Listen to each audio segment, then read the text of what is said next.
It's my pleasure to welcome you here to the Clark Howard Show. You know, our mission is to serve you with advice and information that empowers you so you make better financial decisions in your life. Hope you're subscribed to our daily newsletter. If you haven't already checked it out, go to clark.com/newsletter or newsletters. They both work. Our newsletters, I was reading a story the other day about how much money people spend on newsletters each year.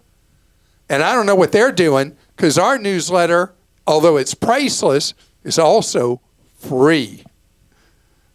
So something that is very pricey and getting much more so is your internet service at your home.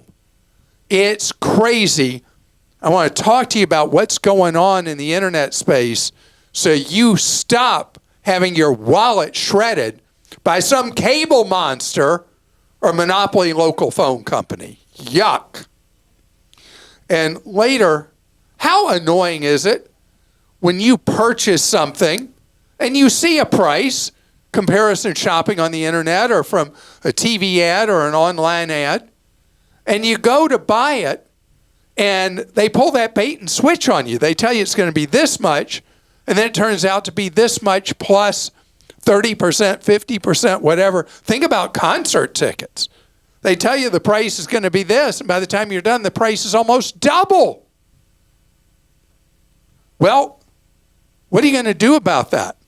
I'm going to tell you the best way for you to actually comparison shop. That's later. But right now, we got to talk internet. The CNET survey found that the average consumer in an apartment or a home is paying just under $200 more right now for internet per year than you did a year ago. $200. What's going on here? Here's what's happening. The cable monsters are losing customers. Why? Well, because the prices have gone up so much, and now you've got more options. Comcast reported really good profits recently, but also disclosed the number of people buying internet from them is down. And so they're chasing the people that are there with higher prices to make up for the people who've said, forget you, I'm out of here. And think about it. A lot of us only had for a long time a choice of only a single provider for internet. That's over. Because now, more and more, we have the choice of the local monopoly phone company, the cable company, and in a lot of mid-size and large markets, you now have independent fiber providers running through neighborhoods, putting in direct fiber connections for internet to your home. These no-names are offering internet at a much better deal. And Google Fiber, G-Fiber, that really was going to do a big thing all over the country and then basically went quiet with the installs they've done, has now started to roll out internet in more and more places at a substantial discount to what you have to pay to the cable monster or the monopoly local phone company. But wait, there's more.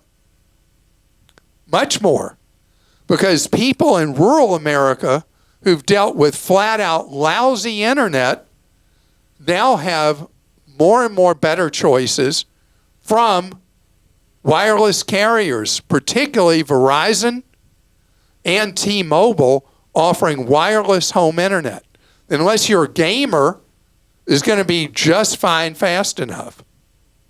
Or if you got none of those things, you got Starlink available. You know, I know a family that takes trips every summer, and they travel with a portable Starlink unit, and they've got ultra high-speed, ultra reliable internet wherever they are traveling. You've got choices like we've not had in forever. So Don't be somebody who's just being taken advantage of by the cable monster or the monopoly local phone company. No, you've got options. But wait, there's something else as well. You know what else you got working for you? How about this? When you start doing the shopping, you're going to see they're offering other deals to new customers at a fraction of the cost of what you're paying. Or you may be buying more speed than you need, and you can lower the price a lot. The one thing you can't do is just sit there and take it and get ripped off. It's your money. I want it in your pocket. I don't want it going to the stockholders of Comcast or Charter or AT&T or any other local monopoly phone company. I want the money in your pocket. How do I feel about that? You're pretty fired up about that one. How long have I been fired up about it? Since I've known you. Well, then I was really fired up because in a lot of cases we had no choice. Right. Today, you may have choice way beyond what you realize that could save you so much money. Oh, and by the way, on the Verizon Wireless and the T-Mobile Home, although I talked about it just for people in rural areas, a lot of people in urban and suburban areas have that as an option that would be a whole lot cheaper for internet service. All right, we'll go to questions. Jeff in Nebraska wrote this one.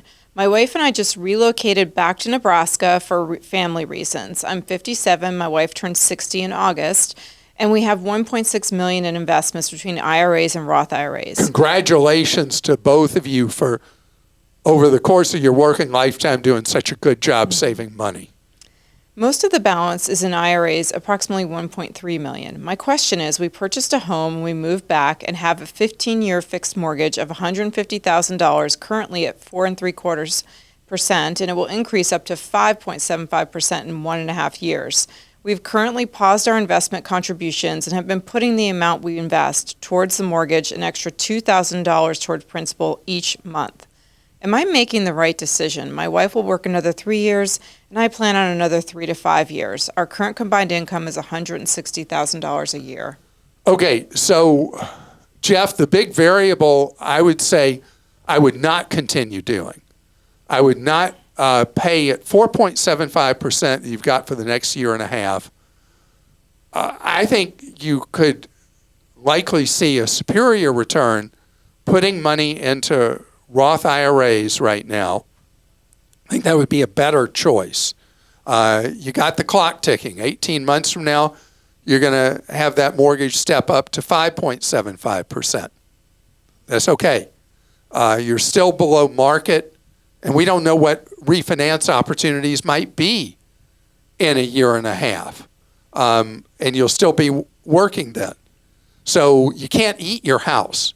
So working to pay down a $150,000 balance, which is not an enormous amount versus the amount you've already invested in your future. I'd rather you spend this time moving forward putting that money into Roth IRAs for each of you instead of prepaying on the mortgage. Make sure you're maxing out the Roths each year.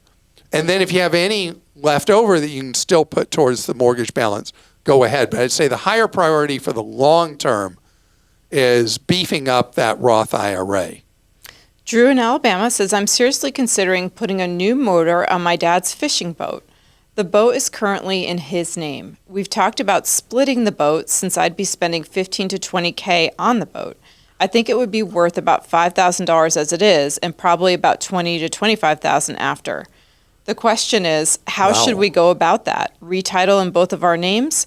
Also, what would be the best way to insure it? Both our names on the insurance, or just keep it under one?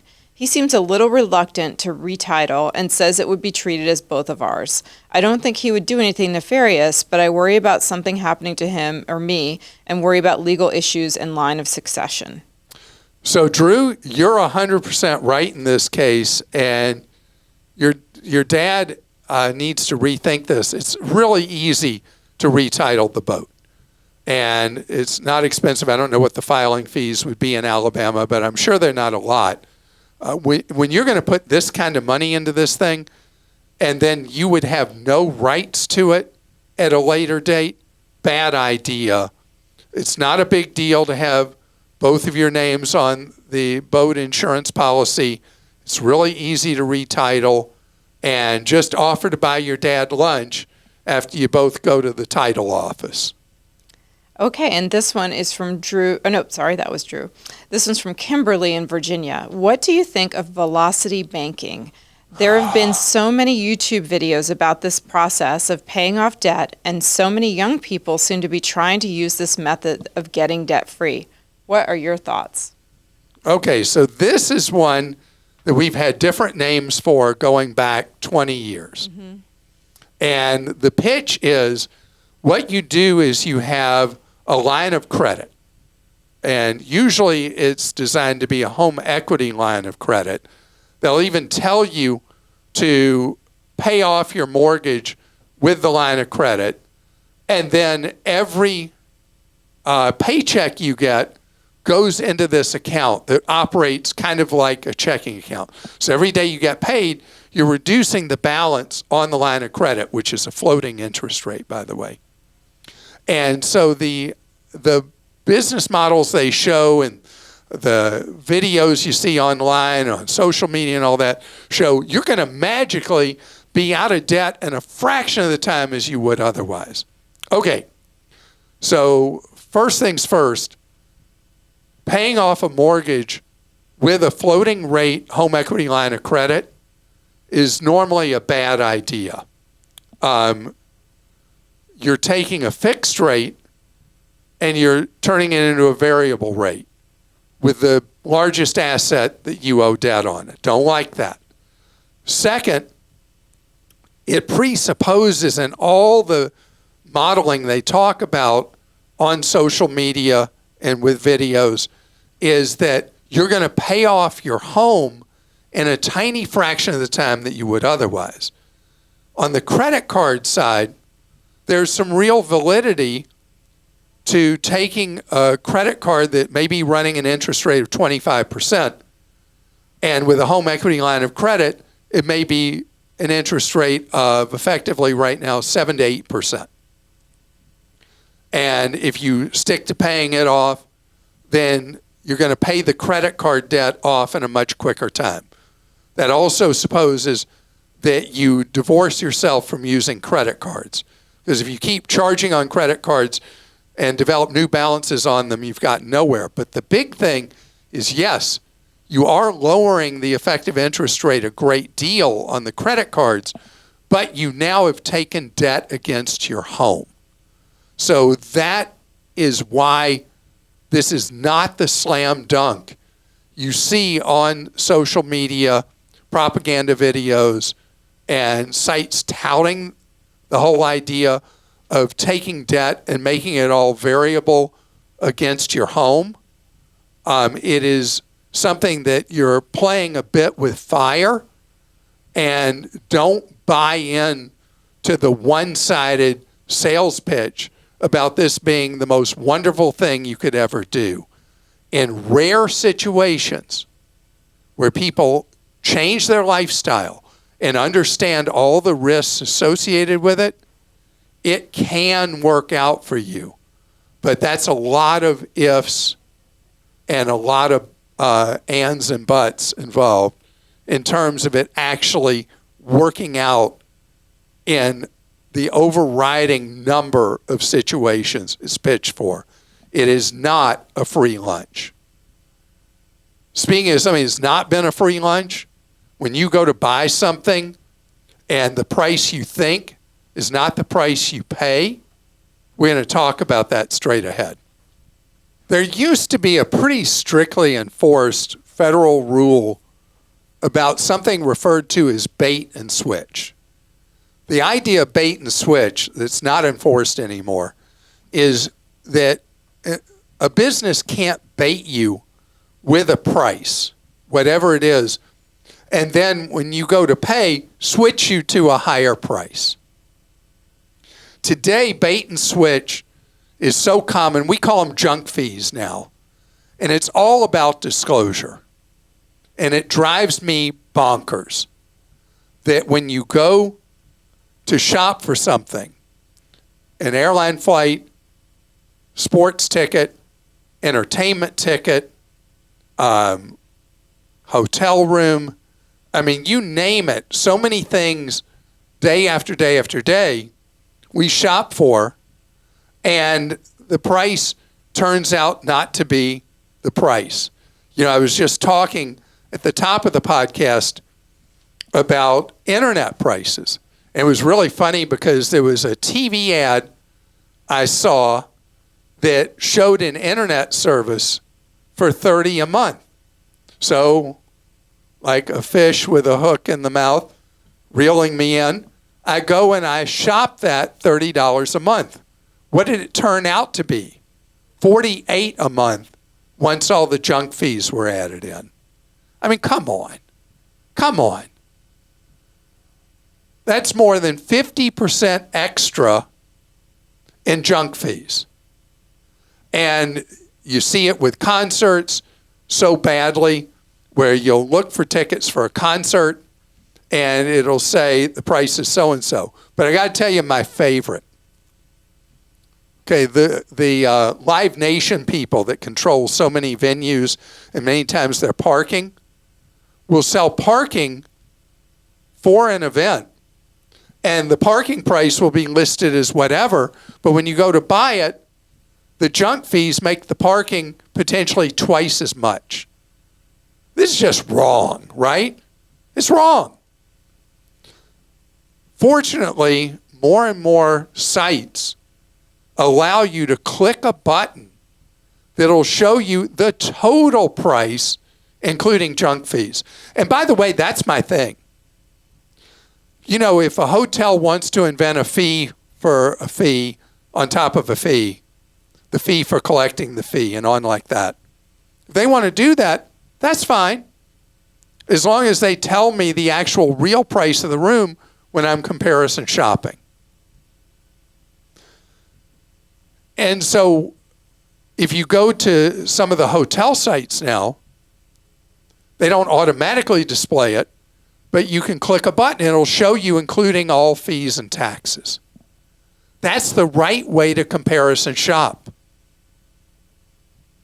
And to not do that, not make that available, think about with the internet junk. You go on the website and you shop for a plan and you say, okay, that's the plan I want. And then you put in your address, they have the thing with the appointment and all that. And only then do they show you the real price for a month. That is wrong, wrong, wrong. And so don't let people take advantage of you. And a lot of times it's in our own head that we want to think we're paying less than we really are. We play a game on ourselves. Don't do that.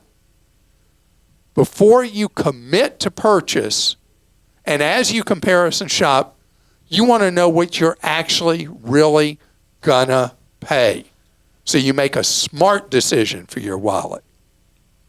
All right. Can you think of the largest junk fee you've seen lately on something? Oh, gosh. I'm trying to think. Oh, it was definitely a tickets to a show, and I couldn't believe. It was like a resale site, one of the big resale sites, and, man, it was insane. I didn't buy them because of it. I was like, this is crazy. Okay. Was it like double the price with the fees? Almost. It was like 30 to 40% more, I think. Yeah. Okay. Mike in Georgia says, what is your recommendation for a carry-on that is allowed in Europe? My U.S. carry-on recently cost me big money in Europe. Oh, boy, Mike, this is a stinker. Okay, so the European carry-on dimensions are different. And airlines see you as, when you walk up as an American, they're like, boy, this is going to be a good day for us. And we don't care it's going to be a bad day for you. So first of all, most carry-ons in the United States, 22 inches high. The European limit is roughly converted from centimeters is 21.7 inches. Believe it or not, there are airlines that will clobber you for you being 0.3 of an inch too tall on the carry-on. How about that? So now there are a number of luggage sites that tell you European carry-on ready. And usually they'll list the height as 20 inches, even though 21.7, you got the wheels to account for and all that. The other thing with the European rules is the width of the bag has to be smaller. I'm trying to remember what that width is because it is smaller. Okay, so U.S. width is usually 9 inches. Europe, it's 7.8 inches.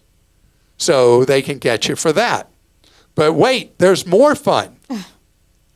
Some airlines in Europe don't follow the European standard, and they enforce a smaller one. So when my wife and I were flying on Ryanair, we prepared for it, and we just paid up front when we bought our tickets to check a carry-on bag. I know it's completely against my rules to ever check a bag, but it was so much cheaper than being hit with an €100 charge at the airport for that bag. I think it cost us around €20 to prepay for the bag and send it as a check bag, which was funny because they charge more for a carry-on of regulation size at Ryanair than they did for their regulation than it was to check a bigger bag. So do you have any suggestions for what bag or where would you shop if you were going to buy a European size bag? So you can't, the problem is you got the gotcha. I mean, the largest airline in Europe, one of the largest in the world now, is Ryanair, and they don't follow the standard. So you got to check the rules before you go for the airline you're flying. If you're flying an airline that follows the European standard, not hard to buy one of those. What's the big luggage site? Is it called Away? Away is a specific brand, but no, they don't. They only sell their own brand, and I don't think you'd buy one that expensive. Bags.com? I'm trying to remember. There are some sites that sell a ton of luggage. Amazon sells a massive amount of European standard carry-on bags because Amazon's so big in Europe as well, and you can buy them at the Amazon US website. Where's the last place you bought a piece of luggage? Oh, Costco. Okay. Maybe I bought the one they're selling. It's not a Kirkland signature, but it's one that's been a great carry-on because my Sam's Club members mark bag split. Oh. Yeah, it actually broke. Wow. And it's got a big slit in it. It's guaranteed for life. Mm-hmm. And so all I got to do, I got to get online with Sam's Club and get whatever they're going to do, a new one or a credit. But I guess I haven't pulled it out from under the bed and done the thing with Sam's because this Costco one, we posted it on Clark Deals a while back, is so good. I bought it when it was $69 at Costco on special. Now it's $89. But it's not European sized, right? But they it's could have too big some on for their Europe. website. Maybe check out the Costco warehouse doesn't clubs. sell any European size. But I promise you, Amazon's got 1 million suitcases they sell. Well, 1 million's an exaggeration. Mm-hmm. They got a lot that you can buy that's the European size regulation. All right. Martha in Oregon, this question is kind of like one you took recently, but there's definitely a difference, so I'm going to read it. We're planning on taking our family to Hawaii in June of 2026 for our 40th wedding anniversary. Well, congratulations to you. So nice. Congratulations. That's really great. I'm planning on using our Alaska Airlines miles. We live in Portland, Oregon, to get free tickets to Kauai for the two of us. When is the best time to use the miles for tickets? As soon as the dates open with the airline website, I would believe that would be July of this year, 11 months out, or watch for a couple of months to get the best deal on the number of miles needed. Does that change very often? Also, this is what's different. We would like to treat ourselves to first class if possible. Is it better to get coach tickets with miles than upgrade with money to get first class, if that's possible? Or buy tickets with money, then use miles to upgrade? I checked, and to get first class with miles was 250,000 miles per person. What? We don't have that many. And What? also, it seems crazy. Doesn't that equate to $2,500? Oh, my goodness. Oh, my goodness. That's a lot of money. In miles. From Portland to Kauai? Right? Yes. A 6-hour flight? Oh, man. Okay. All right. So here's how I would handle it. I would, when bookings open up in July, I would book in coach using points. Because Alaska, as I recall, they're not going to charge you a fee if you later redeposit, change the booking, whatever. And just keep watching. And from time to time, there'll be sales, even on Alaska in the front of the plane. And when a deal comes along, you just rebook in first class on Alaska. But that's just way too many points to have to use for a 6-hour flight. And it's not a lie flat bed on Alaska, unless they're using some of the old Hawaiian Airlines planes. It's going to be a regular domestic first class seat. It isn't worth that much money, I can assure you. So July of this year, book seats for June of next year in coach. Bide your time. Keep checking. I'd set it to where once a month you check and see if the points redemption required for the front of the plane have come down enough that it makes it worth it for you to move to first instead of coach. I'd rather you use the difference in equivalent money you're having to pay to stay in a nicer place in Kauai when you're there. But one other thing, if you do the coach booking, wait on doing the upgrade to first class, even if it means you potentially miss the upgrade to first class using money, to give it time to see what kind of deals pop up using points in the front of the plane. All right. And wow. Rhonda in Texas says, I have a traditional 403B. After listening to your podcast, I'll be switching to a Roth 403B. I've been in a traditional for 23 years, and it's my understanding that I would have to pay the taxes up front. Is it possible to slowly make the transition so I don't have a huge tax bill? And if the answer is yes, can you give me some guidelines for the transition? Okay, Rhonda. First of all, you don't have to move any of the prior 23 years' money out of the traditional into the Roth. You can do that, and you can do it gradually so that you don't kill yourself with tax bills over time. It's just going forward. At least start by building up some money in the Roth version of the 403B. With the money you have, I don't know how good the 403B is you have. I want you to go to the website just as part of this whole process, and I want you to look at 403bwise.com. 403bwise is an advocacy site for people who have 403bs. They're the only, and by the way, it's .org, not .com. I'm sorry, I said that wrong. 403bwise.org, not .com. When you go to that website, they teach you what you need to know about 403bs so that your money is going towards your retirement instead of lining some insurance company's pockets or salespeople's pockets.